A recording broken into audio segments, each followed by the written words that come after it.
तुलसी चौरा शिशु विकास विद्या मंदिर अष्टम वार्षिक क्रीड़ा उत्सव बारिपदा स्थित तुलसी चौरा शिशु विकास विद्या मंदिर अष्टम वार्षिक क्रीड़ा अनुष्ठित हो जाइछि।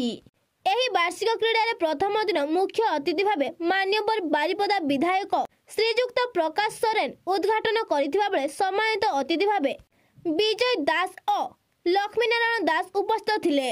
एही उत्सव रे मुख्य वक्ता कवि विष्णु शतपथी शिशु मानकर प्रगति रे देशर प्रगति होई थाए बोली कहिथिले।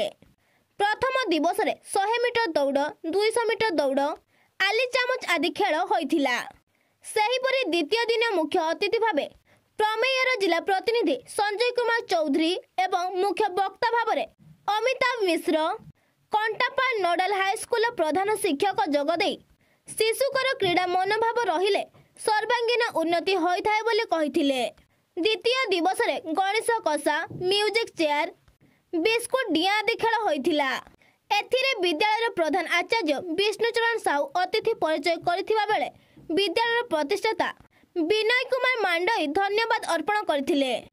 एथिरे समस्त गुरुजी गुरुमा सेवक सेविका कार्यक्रम रे सहयोग करथिले।